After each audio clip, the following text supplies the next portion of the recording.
अंधकार से देश को अपने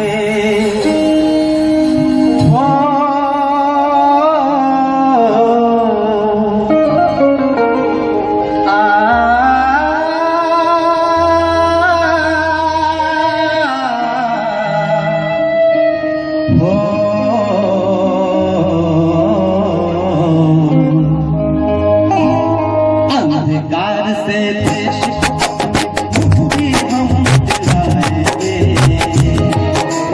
अंधकार से देश मुक्ति हम दिलाएंगे। थोड़ा थोड़ा कतरा कतरा बिजली हम बचाएंगे, थोड़ा थोड़ा कतरा कतरा बिजली हम बचाएंगे। अंधकार से देश मुक्ति हम दिलाएंगे, थोड़ा थोड़ा कतरा कतरा बिजली हम बचाएंगे, थोड़ा थोड़ा कतरा कतरा बिजली हम बचाएंगे।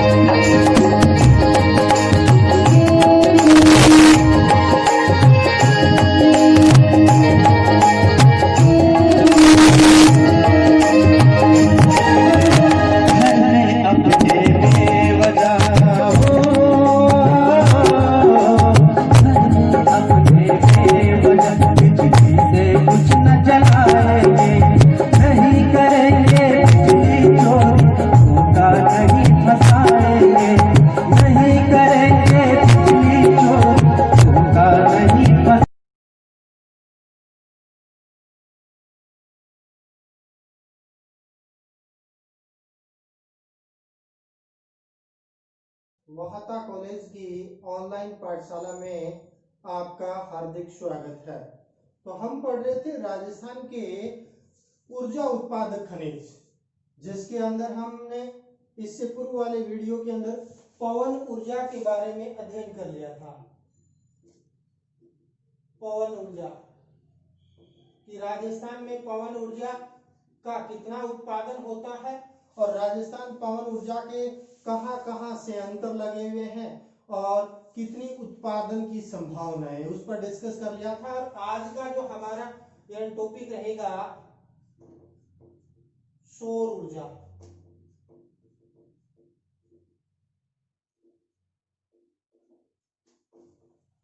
जब सौर ऊर्जा की बात आती है तो राजस्थान गैर परंपरागत ऊर्जा के सोर्सों में पवन ऊर्जा के बाद दूसरा सबसे बड़ा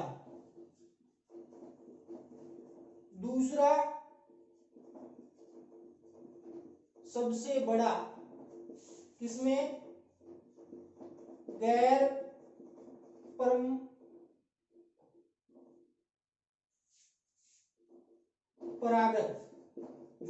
परंपरागत ऊर्जा के सोर्स है, उसमें पवन ऊर्जा के बाद राजस्थान सर्वाधिक यानी सौर यानी ऊर्जा का उत्पादन करने वाला यानी ऊर्जा का ऐसे अंतर है। और इसमें यदि हम देखें, कल हमने डिस्कस किया था सबसे ज्यादा तापीय ऊर्जा जिसकी कुल उत्पादन क्षमता यानी कुल विद्युत की 57.25% है। इसके बाद हमने डिस्कस किया था कि दूसरा स्थान है वो बेसिकली आ जाता है किसका, पवन ऊर्जा का, और तीसरा स्थान आता है यानी 10.3% यानी कुल ऊर्जा का 10.3% है वो यानी सौर ऊर्जा के द्वारा उत्पादित किया जाता है। तो राजस्थान में सौर ऊर्जा के कहाँ कहाँ प्लांट्स लगे हुए हैं और कितनी उत्पादन होता है, इसका हम डिस्कस करेंगे। इसके अलावा जो कंपटीशन एग्जाम के अंदर जो प्रश्न पूछे जाते हैं, चाहे वो अधीनस्थ बोर्ड के एग्जाम में हो या आरपीसी के अंदर आगे रीट आने वाली है या पटवारी ग्राम सेवक जैसे जो एग्जाम है उससे संबंधित उन प्रश्नों पर भी हम डिस्कस करेंगे। तो देखिए, सौर ऊर्जा गैर परंपरागत ऊर्जा के अंदर एक अक्षमाप्य ऊर्जा का सोर्स है, पहली बात तो। दूसरा, यदि हम देखें, यह प्रदूषण मुक्त है और राजस्थान जैसे यानी मुख्य रूप से उष्णकटिबंधीय और उपोष्ण कटिबंधीय जलवायु दशाओं वाले क्षेत्र के अंदर जहां वर्ष के अंदर यानी 325 दिन सूर्य ताप प्राप्त होता है और यानी आकाश क्या रहता है, स्वच्छ रहता है, आकाश स्वच्छ रहता है और जिसके कारण यानी पर्याप्त मात्रा में सौर वोल्टेज की जो प्लेटें होती है उसको पर्याप्त मात्रा में यानी ऊष्मा प्राप्त हो जाती है और जिसको विभिन्न माध्यमों से, संग्रहों के माध्यम से विभिन्न उपयोग के अंदर लिया जाता है। और राज्य ने इस सौर ऊर्जा जो गैर परंपरागत ऊर्जा का सोर्स है इसको प्रोत्साहन करने के लिए यानी मुख्य रूप से कई नीतियां भी इसमें बनाई है और उस पर भी हम डिस्कस करेंगे भी कौन कौन सी सौर ऊर्जा नीतियां आई। जैसे सर्वप्रथम राजस्थान ही ऐसा राज्य था जहां सौर ऊर्जा नीति यानी सौर ऊर्जा नीति जो लाने वाला प्रथम राज्य बना था राजस्थान। और राजस्थान ने सर्वप्रथम 13 अप्रैल 2011 को, कब, 13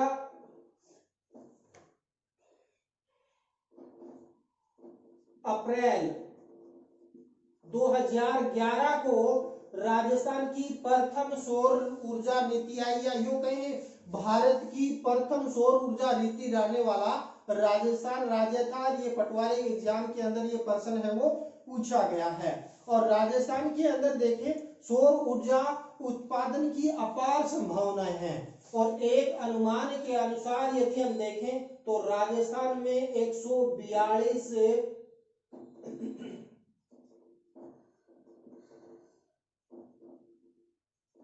गीगावाट,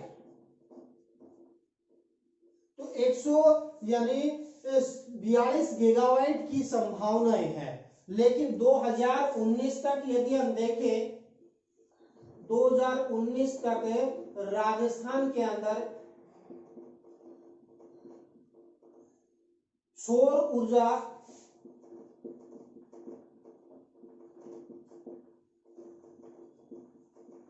संयंत्र में देखें तो 4637 मेगावाट, कितनी, 4637 मेगावाट उत्पादन क्षमता यानी राजस्थान ने दिसंबर 2019 तक प्राप्त कर ली है। और इसके अंदर यानी मुख्य रूप से यानी जो नवीन सौर ऊर्जा नीति बनी 2019 में उसके अंदर कई लक्ष्य रखे गए, उस लक्ष्यों का भी हम डिस्कस करेंगे। तो सीधी सी बात है कि ये प्रश्न पूछा जा सकता है कि राजस्थान भारत की प्रथम सौर ऊर्जा नीति लाने वाला राज्य कौन सा था, तो राजस्थान ने 13 अप्रैल 2011 को यानी सौर ऊर्जा नीति, प्रथम सौर ऊर्जा नीति मुख्य रूप से क्या है लाई, जिसका मुख्य उद्देश्य जो यानी जो गैर परंपरागत ऊर्जा के सोर्स हैं, विशेष तौर पर जो सौर ऊर्जा है, जो राजस्थान में अपार संभावनाएं हैं, उन अपार संभावनाओं के माध्यम से सौर ऊर्जा की पूर्ति करना। क्योंकि वर्तमान में औद्योगिक नगरीकरण तथा यानी या यूं कहें कि जो परंपरागत ऊर्जा के सोर्स है, चाहे वो आपके कोयले के द्वारा विद्युत का उत्पादन हो या जो ऊर्जा के अन्य संसाधन हैं, उन पर दबाव बढ़ रहा है और उसके वैकल्पिक के तौर पर यानी सौर ऊर्जा एक विकल्प के रूप में आया है। हालांकि इसकी तकनीक वर्तमान में महंगी होने के कारण ये यानी धीरे धीरे जैसे जैसे टेक्नोलॉजी आएगी, तकनीक आएगी, नए नए रिसर्च इसके अंदर हो रहे हैं, तो धीरे धीरे यानी ये जो सौर ऊर्जा का जो संसाधन है सस्ता हो रहा है, कोयले के द्वारा जो यानी महंगा हो रहा है, जिसके कारण यानी बिजली की मांग के साथ साथ उसकी रेट भी धीरे धीरे बढ़ रही है। और ये आपने महसूस भी किया होगा पिछले वर्षों के अंदर, यानी जो बिजली की जो दर है प्रति यूनिट वो धीरे धीरे बढ़ाई जा रही है। उसका मुख्य रीजन कहीं न कहीं यानी जो राजस्थान में वर्तमान में लगभग यानी 60% जो विद्युत है वर्तमान में कोयले से उत्पादन होती है। कोयला अपने लिग्नाइट किस्म का है या कुछ मात्रा में आयात किया जाता है, तो उसकी लागत ज्यादा आने के कारण यानी जो ये रेट है वो यानी मुख्य रूप से क्या है बढ़ रही है। तो राजस्थान के अंदर यदि हम देखें तो इसके अंदर अपार संभावनाएं हैं और 2000 यानी 19 तक 4637 मेगावाट के सौर ऊर्जा संयंत्र है वो लगाए जा चुके हैं। इसके अलावा कुछ कंपटीशन एग्जाम में प्रश्न पूछ लिया जाता है, भारत में सौर ऊर्जा केंद्र संस्थान कहाँ पर है, यानी सौर ऊर्जा केंद्र संस्थान कहाँ पर है, तो ये है गवाल पहाड़ी, और ये गवाल पहाड़ी कहाँ है, गुरुग्राम हरियाणा के अंदर। तो इस प्रकार यानी सौर ऊर्जा का सबसे बड़ा संस्थान क्यों, क्योंकि यानी भारत के नेतृत्व के अंदर विश्व के अंदर जो गैर परंपरागत ऊर्जा के सोर्स हैं या वर्तमान में जो ग्लोबल वार्मिंग बढ़ रही है, वैश्विक जो तापमान बढ़ रहा है, उस तापमान का मुख्य रीजन जीवाश्म ईंधन नगरीकरण व औद्योगिकरण है, जिसमें जीवाश्म ईंधन का दहन मुख्य रूप से क्या है बढ़ रहा है। और जो जलवायु परिवर्तन का जो सम्मेलन हुआ था, उस सम्मेलन के अंदर भारत ने लक्ष्य भी रखा था कि भारत अपने यानी मुख्य रूप से क्या है गैर परंपरागत ऊर्जा के सोर्सों को प्रोत्साहन देगा, उसमें नई तकनीक का इजारा करेगा। इसके अलावा अपने कुल उत्पादन क्षमता का यानी लगभग 33% जो उत्पादन है वो गैर परंपरागत ऊर्जा के सोर्सों से करेगा। तो सौर ऊर्जा यानी उत्पादक क्षेत्रों में बात करते हैं तो उसके अंदर सौर यानी ऊर्जा उत्पादन करने वाले देशों का एक संगठन बना है, जिसका मुख्यालय भी अपने हरियाणा के गुरुग्राम के अंदर रखा गया है। इस प्रकार के प्रश्न भी, और ये क्षेत्र है यानी ये मुख्य रूप से करक और मकर, और करक और मकर रेखा के बीच वाले जो देश हैं वो मुख्य रूप से क्या है, यहाँ सूर्य की किरणें लगभग क्या सीधी पड़ती है, वर्ष भर प्राप्त होती है, इसलिए इनके अंदर आने वाले जो देश है, इसके अलावा इसके समीपवर्ती देशों को भी क्या है सौर यानी मुख्य रूप से जो संस्थान बनाया गया है सौर ऊर्जा उत्पादन करने के लिए यानी जो संगठन बनाया गया उसका इसमें सदस्य बनाया गया। और भारत के नेतृत्व के अंदर यानी इसके अंदर जो गैर परंपरागत ऊर्जा का जो असीमित सोर्स है सौर ऊर्जा, जो लंबे समय तक हजारों लाखों वर्षों तक प्राप्त होती रहेगी, तो उसके यानी प्रोत्साहन देने के लिए यानी विशेष यानी कार्य योजना बनाई गई है, जिसका पिछली साल यानी साल वर्चुअल सम्मेलन भी मुख्य रूप से क्या हुआ था। इसके अंदर किस प्रकार टेक्नोलॉजी लाई जाए, गरीब देशों को किस प्रकार उसमें प्रोत्साहन दिया जाए ताकि वो भी जीवाश्म ईंधन की जगह गैर परंपरागत ऊर्जा के सोर्सों को यानी उपयोग करे, और उसके लिए यानी एक आर्थिक फंड भी बनाया गया है। तो कहने का तात्पर्य है कि इसका जो मुख्यालय भी गुरुग्राम हरियाणा के अंदर है, यानी सौर ऊर्जा उत्पादक देशों का जो संगठन है उसके अंदर बात करते हैं तो इसमें कई कंपटीशन एग्जाम में प्रश्न पूछा जाता है कि सौर ऊर्जा की राजस्थान में प्रथम नीति कब बनी, तो राजस्थान में सौर ऊर्जा की नीति बनी यानी 13 अप्रैल 2011 को, और दूसरी जो यानी सौर ऊर्जा जो नीति बनी वो बनी थी 2014 के अंदर, दूसरी सौर ऊर्जा नीति बनाएगी। इसके अलावा तीसरी सौर ऊर्जा जब नीति की बात करते हैं तो वो सौर ऊर्जा नीति बनी थी 2019 के अंदर। कब बनी, जो नवीनतम सौर ऊर्जा नीति है, और यह जो लागू होने की बात करते हैं तो ये लागू हुई थी 18 दिसंबर 2019 को, यानी लगभग एग्जैक्ट यानी एक साल पहले यानी 18 दिसंबर 2019 को तीसरी सौर ऊर्जा नीति या नवीनतम सौर ऊर्जा नीति रखी गई थी, जिसके अंदर यानी कई लक्ष्य भी रखे गए थे भी 2024-25 तक राजस्थान के अंदर यानी 30 गीगावाट या 30,000 मेगावाट ऊर्जा का उत्पादन करने का लक्ष्य रखा गया था। इसका हम जो नवीन ऊर्जा नीति इसके क्या लक्ष्य रखेंगे, मुख्य मुख्य बातों पर हम डिस्कस बाद में करेंगे। इसके अलावा अब हम करते हैं कि सौर ऊर्जा का उपयोग क्या है। जब उपयोग की बात आती है तो सौर ऊर्जा यानी घरेलू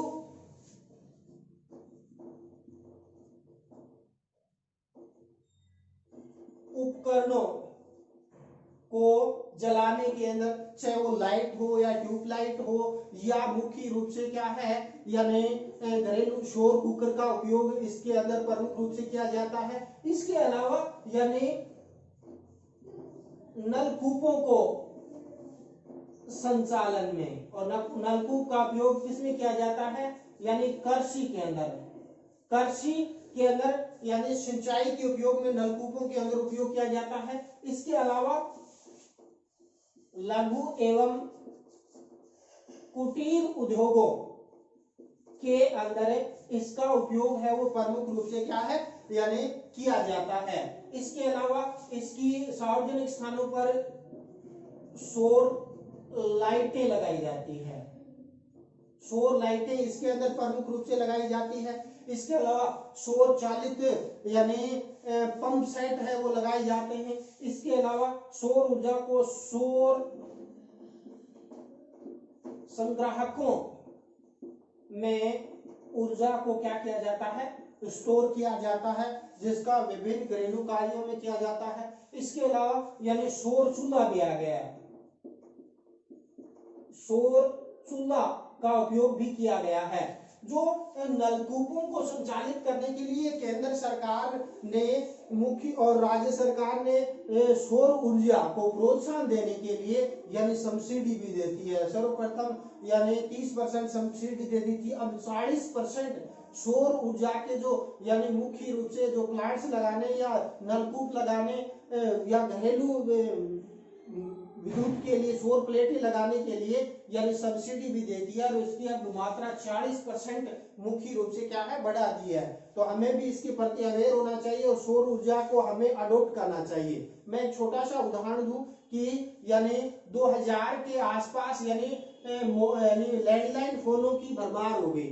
2003-4 यानी 5 तक आते आते धीरे धीरे मोबाइल ने जगह ग्रहण करना प्रारंभ किया, और 2010 तक आते आते फिर क्या हुआ यानी मोबाइल एक मुख्य रूप से दूसरे स्थान पर ले जाने सस्ता भी रहा, जिसके कारण धीरे धीरे लैंडलाइन फोनों पर कैंची चल गई, और मोबाइल जिसके एक घर में 4 सदस्य 5 मोबाइल मिलने लगे। तो कहने का तात्पर्य जिस प्रकार यानी सौर ऊर्जा पवन ऊर्जा यानी प्रोत्साहन मिल रहा है, धीरे धीरे जो ये मुख्य रूप से यानी हमारे जो लाइट की कनेक्शन है धीरे धीरे कम होंगे जैसे जैसे तकनीक आएगी। जिस प्रकार मोबाइल ने लैंडलाइन पर कैंची चलाई, उसी प्रकार ये सौर ऊर्जा संयंत्र जब अपने चरम सीमा पर होंगे तो ये सौर यानी जो ऊर्जा का जो दूसरा तापी ऊर्जा है वो धीरे धीरे घटे जाएगी। तो इस प्रकार हम देखें तो विभिन्न घरेलू कार्यों में, कृषि में और सिंचाई के में सौर लाइटें लगाने के अंदर भी किया जाता है, सौर चालित पंप का उपयोग किया जाता है, सौर संग्रह किया जाता है, सौर चूल्हों के रूप में किया जाता है, सौर बालेश्वर में प्रथम सौर फ्रीज भी मुख्य रूप से क्या है लगाया गया था। तो इस प्रकार ये बेसिकली सौर ऊर्जा का क्या हो जाता है उपयोग हो जाता है। अब हम बात करते हैं राजस्थान में प्रथम सौर ऊर्जा फ्रीज। ये कई एग्जामों में प्रश्न पूछा गया है। राज्य का प्रथम सौर ऊर्जा फ्रीज कहां पर लगाया गया, बालेश्वर। और बालेश्वर यानी बालेश्वर की यदि हम बात करते हैं तो ये आ जाता है जोधपुर जिले के अंदर। कहां आ जाता है बालेश्वर, जोधपुर के अंदर। तो ये थर्ड ग्रेड एग्जाम में ये प्रश्न पूछा गया है कि राज्य का प्रथम सौर ऊर्जा फ्रीज कहां पर लगाया गया, तो ये बालेश्वर जोधपुर के अंदर लगाया गया। और राजस्थान में प्रथम सौर ऊर्जा संयंत्र की यदि हम बात करते हैं राजस्थान में प्रथम सौर ऊर्जा संयंत्र की जब बात आती है तो ये भी जोधपुर में मथानिया जोधपुर के अंदर लगाया गया। तो ये भी प्रश्न आ चुका है कि राजस्थान का प्रथम सौर ऊर्जा संयंत्र कहां पर लगाया गया, तो मथानिया जोधपुर के अंदर लगाया गया। और मुख्य रूप से राजस्थान का निजी क्षेत्र का सबसे बड़ा सौर ऊर्जा संयंत्र कहां पर लगाया गया, राज्य का निजी क्षेत्र का सबसे बड़ा सौर संयंत्र ये लगाया गया नागौर के खींवसर नागौर के अंदर सौर ऊर्जा का संयंत्र है वो सर्वप्रथम मुख्य रूप से क्या है लगाया गया। इसके अलावा यदि हम देखें तो राजस्थान में सौर ऊर्जा आधारित जो प्रथम दूरदर्शन रिले जो केंद्र था उसकी यदि हम बात करते हैं, यानी सौर ऊर्जा से संचालित प्रथम रिले केंद्र की यदि हम बात करते हैं, जहां पर मुख्य रूप से क्या है दूरदर्शन का जो यानी समाचारों का आदान प्रदान किया जाता था वो था रावत भाटा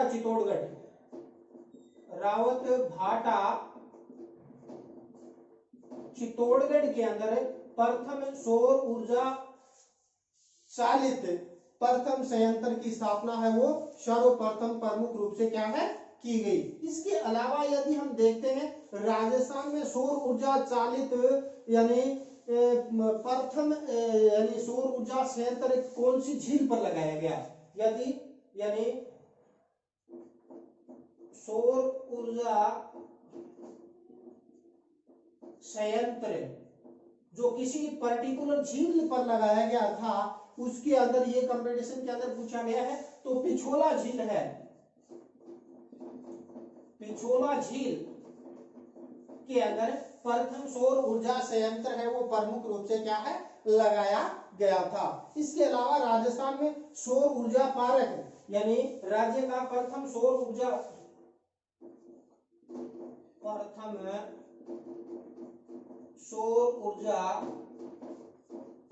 पार्क की बात करते हैं तो ये आ जाता है भड़ला। और भड़ला कहां पर है, भड़ला प्रमुख रूप से आ जाता है आपके यानी जो जोधपुर के अंदर आ जाता है का भड़ला जोधपुर के अंदर।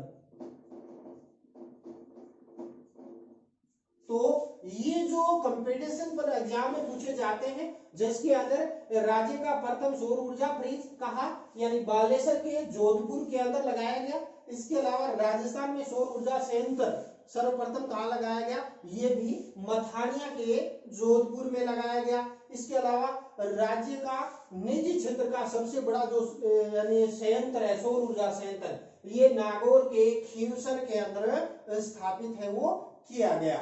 तो इस प्रकार यदि हम देखें तो प्रथम जो रिले स्टेशन था जहां दूरदर्शन का प्रसारण होता था वो रावत भाटा चित्तौड़गढ़ के अंदर यानी सौर ऊर्जा संयंत्र भी लगाया गया। तो इस प्रकार किसी झील पर सौर ऊर्जा संयंत्र लगाने वाला है वो पिछोला झील आ जाती है। और प्रथम सौर ऊर्जा जब पार्क की बात करते हैं तो भड़ला जोधपुर के अंदर यानी संचालित है वो प्रमुख रूप से क्या है किया गया। तो राजस्थान ने यानी जो सौर ऊर्जा जो नीति बनी थी 2014 वाली उसमें राजस्थान सरकार ने सौर ऊर्जा को प्रोत्साहन देने के लिए यानी जहां मुख्य रूप से क्या है सौर ऊर्जा की अपार संभावनाएं हैं, पर्याप्त मात्रा में यानी भूमि उपलब्ध है, वहां पर एक संयंत्र की स्थापना की गई थी जिसमें राजस्थान में सौर ऊर्जा उपक्रम क्षेत्र कहा जाता है। तो राज्य का जो सौर ऊर्जा उपक्रम क्षेत्र की भी हम बात कर लेते हैं।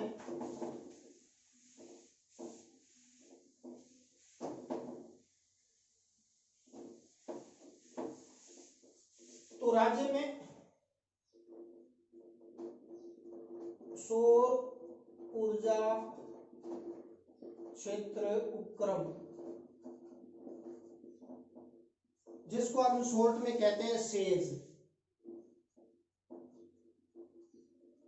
इस सेज की स्थापना है राज्य के यानी 3 जिलों को प्रमुख रूप से क्या है शामिल किया गया था, जिसमें आपका जैसलमेर,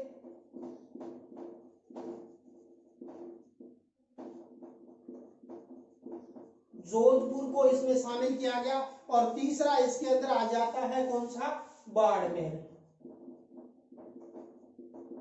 तो यहाँ सौर ऊर्जा की अपार संभावनाएं थी। कौन सा इसके अंदर देखें तो यानी ये आपका बाड़मेर हो गया, ये जोधपुर हो गया, और ये आपका आ गया यानी जैसलमेर। तो जोधपुर जैसलमेर और यानी जोधपुर जैसलमेर और मुख्य रूप से बाड़मेर को सेज के अंदर शामिल किया गया। ये प्रश्न भी फर्स्ट ग्रेड एग्जाम या नीट एग्जाम 2007 में आ चुका कि राजस्थान में सौर ऊर्जा का उपक्रम क्षेत्र सेज कौन से 3 जिलों में घोषित किया गया। तो कई बार यह बीकानेर भी ऑप्शन में दे दिया जाता है, तो या नागौर आ जाता है, लेकिन इसके अंदर यानी जैसलमेर, जोधपुर और बाड़मेर को इसके अंदर प्रमुख रूप से क्या है शामिल है वो किया गया है। अब हम राजस्थान में सौर ऊर्जा की जो प्लांट्स लगाए गए हैं, तो राजस्थान में सौर ऊर्जा के प्लांट, सौर ऊर्जा के प्लांट, जब सौर ऊर्जा की प्लांट की बात करते हैं तो राजस्थान में यानी जो प्रथम ऊर्जा नीति 2011, उसके बाद 2014 में जो दूसरी सौर ऊर्जा नीति आई, और वर्तमान में जो 2019 में पिछली साल तीसरी सौर ऊर्जा नीति आएगी, जिसमें कई सौर ऊर्जा प्लांट मुख्य रूप से लगाने की बात कही गई थी, और उसमें टारगेट भी रखे गए। तो उन टारगेटों को किस प्रकार अचीव किया जा सकता, इसके लिए सौर ऊर्जा प्लांट्स है वो मुख्य रूप से लगाए गए। तो राजस्थान में प्रथम सौर ऊर्जा प्लांट लगाया गया था मथानिया। तो मथानिया जो सोलर पावर प्रोजेक्ट है, मथानिया सोलर पावर प्रोजेक्ट, जो यानी मथानिया कहां पर है, जोधपुर के अंदर है। तो इस पावर प्रोजेक्ट की यदि हम बात करते हैं तो यह राज्य का यानी प्रथम सोलर पावर प्लांट था, यानी राज्य का क्या था, यानी फर्स्ट सोलर पावर प्लांट था। और इसका जो यानी सौर ऊर्जा जो प्लांट लगाया था, तो इसमें योगदान था विश्व बैंक का भी था, जर्मनी का भी था, और भारत सरकार, यानी इसमें 3 का योगदान था। जर्मनी देश, विश्व बैंक एवं केंद्र सरकार के संयुक्त तत्वाधान के अंदर यह जो सौर ऊर्जा प्लांट है वो लगाया गया, और इसकी जो उत्पादन क्षमता थी, उत्पादन क्षमता की यदि हम बात करते हैं तो 35 मेगावाट। तो राज्य का प्रथम जो सौर ऊर्जा प्लांट है वो यानी मथानिया जोधपुर के अंदर solar power project Jodhpur, Germany विश्व बैंक था, केंद्र सरकार के संयुक्त तत्वाधान में लगाया गया, जिसकी उत्पादन क्षमता 35 मेगावाट थी। दूसरा गोरिल solar power project, गोरिल solar power project. तो जो गोरिल पावर यानी गोरिल सोलर पावर प्रोजेक्ट था, ये मुख्य रूप से यानी झुंझुनू, तो झुंझुनू के अंदर ये पावर प्रोजेक्ट है वो यानी अक्षय ऊर्जा निगम के द्वारा लगाया गया था। किसके द्वारा लगाया गया, यानी अक्षय ऊर्जा निगम, अक्षय ऊर्जा निगम के द्वारा यह सोलर पावर प्लांट है वो मुख्य रूप से यानी गोरिल सोलर पावर प्रोजेक्ट है झुंझुनू के अंदर लगाया गया। और यह जो पावर प्रोजेक्ट है वो बेसिकली 100 मेगावाट का था। कितना, 100 मेगावाट का यानी ये पावर प्रोजेक्ट है वो मुख्य रूप से लगाया गया। और इसमें बात करते हैं तो राज्य का 2 नंबर का पावर प्लांट था ये, यानी सोलर पावर प्रोजेक्ट 2 नंबर का था। कौन सा? गोरेर सोलर पावर प्रोजेक्ट है वो लगाया गया। इसके अलावा तीसरा सौर ऊर्जा संयंत्र की बात करते हैं तो अगोरिया सोलर पावर प्रोजेक्ट। अगोरिया सोलर पावर प्रोजेक्ट जो अगोरिया सोलर पावर प्रोजेक्ट जो लगाया गया था वो लगाया गया था बाड़मेर के अंदर। कहां लगाया गया था? बाड़मेर के अंदर ये पावर प्रोजेक्ट यानी अगोरिया क्षेत्र के अंदर लगाया गया। और इसके अंदर यदि हम बात करते हैं सन सोर्स इंडिया कंपनी, यानी सन सोर्स इंडिया कंपनी के द्वारा यह यानी प्रोजेक्ट है वो लगाया गया। सन सोर्स इंडिया कंपनी जो निधि क्षेत्र की कंपनी थी इसके द्वारा। और यह जो पावर प्रोजेक्ट लगाया गया था इसकी क्षमता थी 50 मेगावाट। कितनी थी?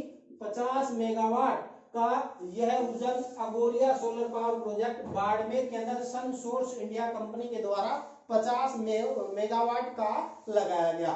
इसके अलावा यानी एक ऊर्जा संयंत्र लगाया गया था मोकला सोलर पावर प्रोजेक्ट जो बेसिकली लगाया गया मोकला जैसलमेर के अंदर। कहां लगाया गया? मोकला जैसलमेर के अंदर मोकला सोलर पावर प्रोजेक्ट लगाया गया था। और इसके अंदर Enco Aaron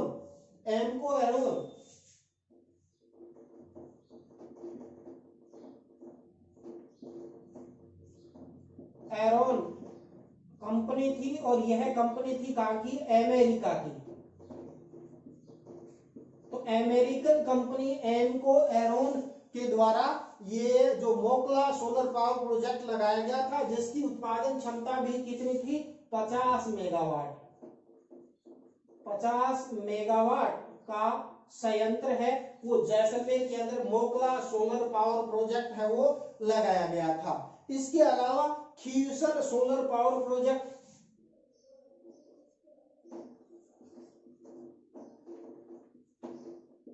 Khinvsar solar power project और ये कहां लगाया गया? खीवसर गांव। और गांव कहां का था? नागौर का।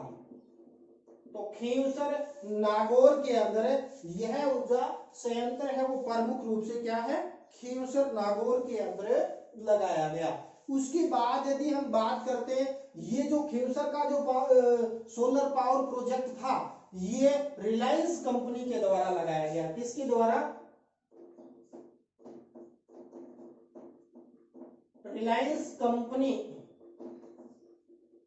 के द्वारा यह सोलर पावर प्रोजेक्ट है वो यानी प्रमुख रूप से यानी खीवसर नागौर में लगाया गया था। और इसकी उत्पादन क्षमता की बात करते हैं छोटा भी था 5 मेगावाट।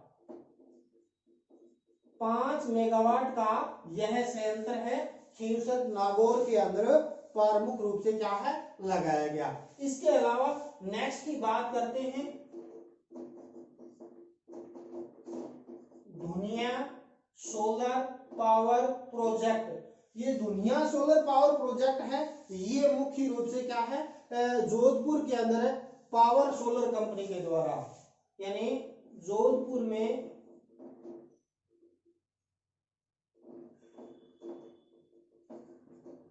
पावर सोलर कंपनी द्वारा।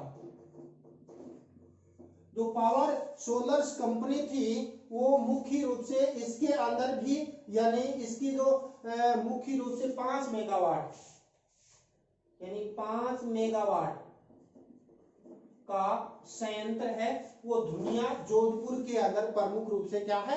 लगाया गया। इसके अलावा एक संयंत्र यानी मुख्य रूप से लगाया गया भैरूखेड़ा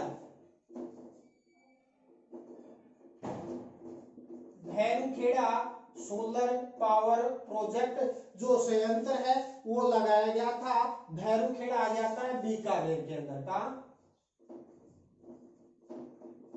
बीकानेर के अंदर था। और इसकी क्षमता थी 10 मेगावाट। कितनी थी? 10 मेगावाट का जो ये भैरूखेड़ा सोलर पावर प्रोजेक्ट है मुख्य रूप से क्या है लगाया गया। इसके अलावा यानी Nadia solar power project, Nadia solar power project,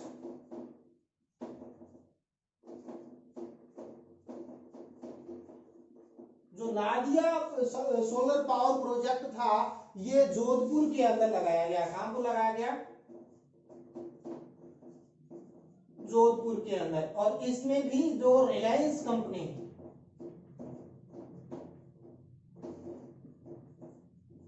Reliance company के द्वारा यह सौर ऊर्जा प्रोजेक्ट लगाया गया था और इसकी उत्पादन जो क्षमता थी वो थी 100 मेगावाट।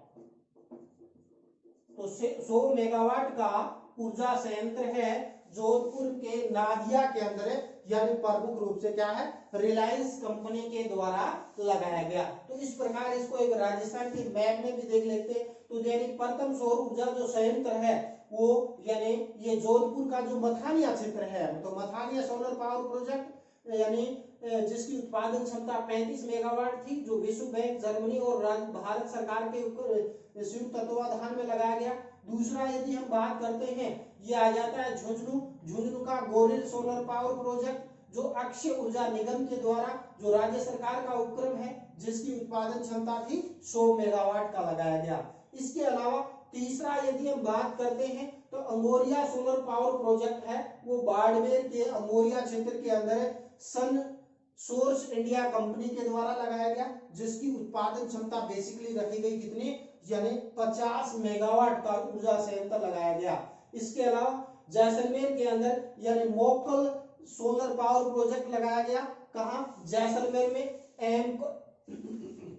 एमको एलोन कंपनी है जो अमेरिका की, जिसकी उत्पादन क्षमता भी 50 मेगावाट है वो रखी गई थी। इसके अलावा नागौर के खींवसर के अंदर solar power project Khinvsar Nagaur में जिसकी क्षमता थी 5 मेगावाट लगाया गया, जो रिलायंस कंपनी के नियंत्रण में था।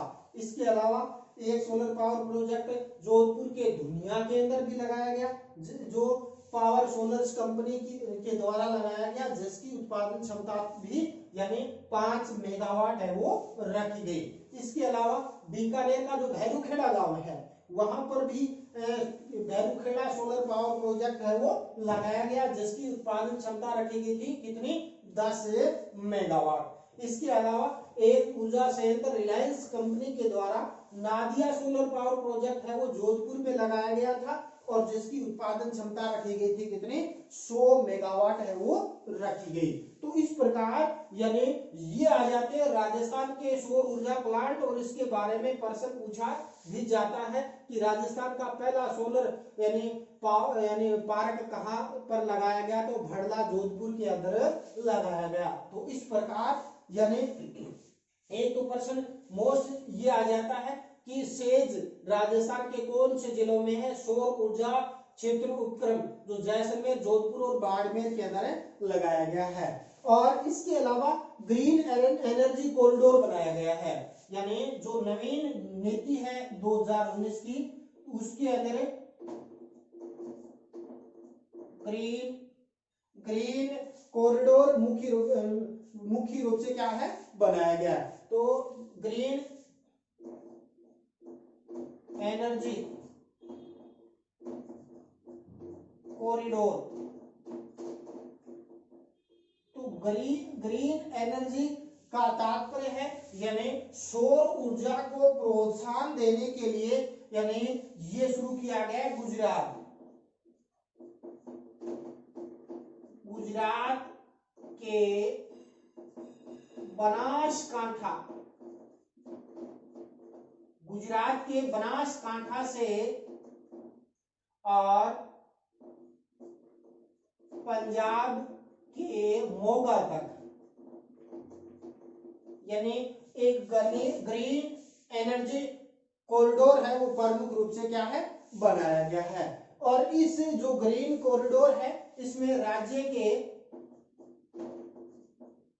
5 जिले आते हैं भाई। तो इससे संबंधित है वो प्रश्न पूछा जाता है कि राजस्थान के यानी भारत सरकार का जो ग्रीन एनर्जी कॉरिडोर है जो गुजरात से पंजाब के मोगा तक फैला हुआ है, इसमें राज्य के अंदर कौन से 5 जिलों में यानी ये कॉरिडोर है वो मुख्य रूप से बनाया जाएगा। तो उसमें 1 नंबर पर तो आ जाता है यानी चित्तौड़गढ़। तो चित्तौड़गढ़ के अंदर ग्रीन एनर्जी यानी कॉरिडोर में के अंदर आएगा। दूसरा यदि हम बात करते हैं तो नागौर जिला इसके अंदर आ जाएगा। तीसरा यदि हम बात करते हैं तो अजमेर जिला इसके अंदर आएगा। चौथा यदि हम बात करते हैं तो जोधपुर जिला इसके अंदर कॉरिडोर के अंदर प्रमुख रूप से क्या है आएगा। तो इसके अलावा एक जिले की यदि हम बात करते हैं चित्तौड़गढ़, नागौर, अजमेर, जोधपुर को मुख्य रूप से इस कॉरिडोर के अंदर शामिल किया गया है। तो इस प्रकार अजमेर, चित्तौड़गढ़, जोधपुर और बीकानेर को भी इसके अंदर शामिल किया गया है। इसके अंदर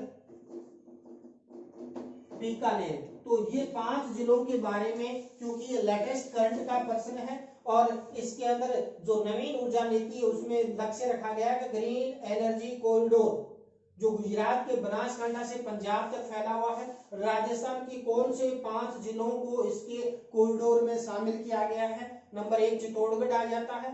2 नंबर पर यदि हम बात करते हैं तो नागौर आ जाता है। तीसरा इसे लगता हुआ अजमेर आ जाता है। चौथा जोधपुर इसके अंदर आ जाता है और 5वां यदि हम बात करते हैं तो बीकानेर आ जाता है। तो इस प्रकार इन 5 जिलों को यानी ग्रीन एनर्जी कॉरिडोर के अंदर शामिल है वो किया गया है। तो ये भी लेटेस्ट का करंट प्रश्न बनता है। इसके अलावा हम यानी नवीन जो ऊर्जा नीति है उस पर भी थोड़ा सा डिस्कस कर लेते हैं कि जो सौर ऊर्जा नीति बनी है 2019 उसकी मुख्य विशेषताएं क्या है। हालांकि इसको यानी हम डायग्राम के माध्यम से और चित्र के माध्यम से यानी क्लिप के माध्यम से भी समझने की कोशिश करेंगे। तो सौर ऊर्जा नीति है नवीन सौर ऊर्जा नीति 2019। तो नवीन सौर ऊर्जा नीति 2019 की क्या विशेषताएं थी इसके बारे में डिस्कस करें। तो नवीन सौर ऊर्जा नीति है राज्य के अंदर सौर ऊर्जा को प्रोत्साहन देने के लिए यानी मुख्य रूप से यह जो नीति है ये 18 दिसंबर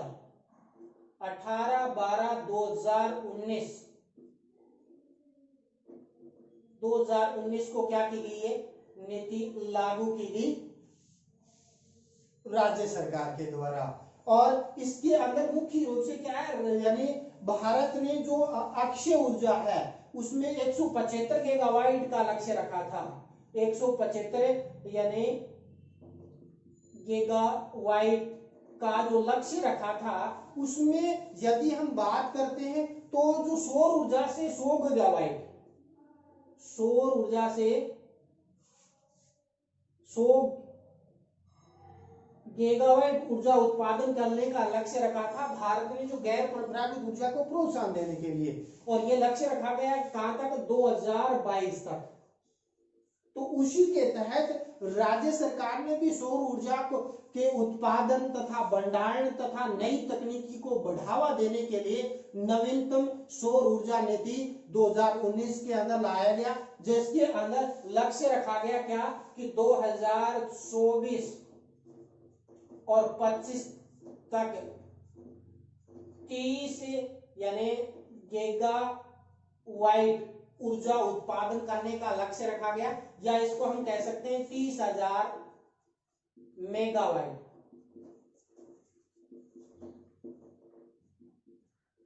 30,000 यानी मेगावाट या जिसको हम 30 गीगावाट भी कहते हैं। तो ये लक्ष्य रखा गया। ये मोस्ट इंपोर्टेंट क्वेश्चन बनता है कि नवीन जो सौर ऊर्जा नीति कब लागू की गई, दिसंबर 2019 के अंदर, और इसके अंदर के सौर ऊर्जा को प्राप्त करने का लक्ष्य कहां तक रखा गया, या यूं देखेंगे 2024-25 तक कितने गीगावाट यानी ऊर्जा सौर ऊर्जा उत्पादन करने का लक्ष्य रखा गया, तो 30 गीगावाट इसके अंदर लक्ष्य रखा गया था।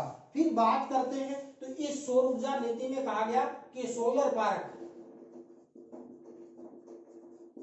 नवीन सोलर पार्क है वो मुख्य रूप से क्या है कि स्थापना की जाए। इसके अलावा नवीकरणीय ऊर्जा द्वारा यानी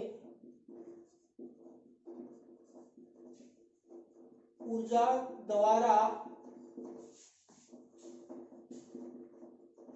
इलेक्ट्रॉनिक जो वाहन है, जैसे इलेक्ट्रॉनिक वाहनों के अंदर जो चार्जिंग बैटरी के द्वारा या जिसका तेल जीवाश्म ईंधन नहीं डले, तो नवीकरणीय ऊर्जा द्वारा इलेक्ट्रॉनिक वाहनों में की स्थापना की जाए और उसमें चार्जिंग स्टेशनों की स्थापना की जाए। चार्जिंग स्टेशन यानी प्रत्येक 20 किलोमीटर के दायरे के अंदर यानी जो इलेक्ट्रॉनिक जो व्हीकल्स हैं उसको चार्जिंग की व्यवस्था उपलब्ध करवाई जाए। जैसे पेट्रोल पंप होते हैं 20-30 किलोमीटर के दायरे के अंदर, उसी प्रकार जो सौर ऊर्जा से जो चालित जो स्कूटी आ रही है, जो यानी छोटे व्हीकल आ रहे हैं, उसको चार्जिंग की व्यवस्था की जाए और वो मुख्य रूप से प्रत्येक यानी 20 किलोमीटर के अंदर चार्जिंग स्टेशनों को बढ़ावा दिया जाए। इसके अलावा सौर ऊर्जा उपकरण और भंडारण प्रणालियों का निर्माण किया जाए, यानी सौर ऊर्जा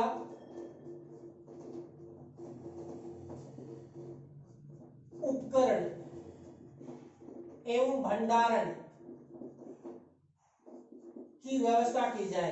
कि वर्तमान में सौर ऊर्जा की अथाह संभावनाएं हैं, लेकिन सौर ऊर्जा को संग्रह के जो बैटरियां हैं उनकी कैपेसिटी बढ़ाई जाए, उसमें रिसर्च किया जाए, उसको हम किस प्रकार यानी भंडारण कर उसका उपयोग कर सकते हैं, तो उसमें रिसर्च किया जाए, उसमें नई तकनीक इजाद की जाए, तो ये इसके अंदर रखा गया। इसके अलावा यानी जो इस सौर ऊर्जा नीति बनी 2019, इसमें राजस्थान रिन्यूएबल एनर्जी कॉर्पोरेशन को एक नोडल एजेंसी बनाया गया। किसको बनाया गया? राजस्थान रिन्यूएबल एनर्जी कॉर्पोरेशन को एक नोडल एजेंसी के रूप में मुख्य रूप से क्या है बनाया गया। और इस प्रकार जो नवीनतम सौर ऊर्जा नीति 2019 बनी, जिसके अंदर मुख्य लक्ष्य को मैंने बता दिए हैं, बाकी को वीडियो की प्रारंभिक क्लिप के माध्यम से हम उसके अंदर जो अन्य जो आंकड़े हैं उनके अंदर हम समझने की कोशिश करेंगे। तो इस प्रकार आज की वीडियो में हमने गैर परंपरागत ऊर्जा के सोर्स में सौर ऊर्जा का विस्तार से अध्ययन किया, जिसके अंदर हमने एग्जाम की दृष्टि से आने वाले जो प्रश्न हैं उन पर भी डिस्कस किया। इसके अलावा यानी बीए पार्ट सेकंड या एमए ज्योग्राफी के अंदर सौर ऊर्जा पर टिप्पणी लिखिए, तो उसके अंदर हम उसको किस प्रकार से यानी प्रश्न को परिमार्जित करेंगे। यदि हम लेटेस्ट आंकड़ों के द्वारा उसमें प्रदर्शन करेंगे तो उसके अंदर भी बढ़िया नंबर आएंगे। तो इसके लिए हमारा उद्देश्य कम यानी बीए के साथ साथ कंपटीशन की तैयारी करवाना भी है, तो इसलिए इसके अंदर और ज्योग्राफी तो अपनी है ही आंकड़ों बेस्ड, यदि हम आंकड़ों का सही तरीके से उपयोग करेंगे तो वो हमें और बढ़िया तरीके से हम कवर कर सकते हैं। तो इसी के साथ क्या है आज का वीडियो अपने यहीं समाप्त करते हैं। जय हिंद, जय भारत।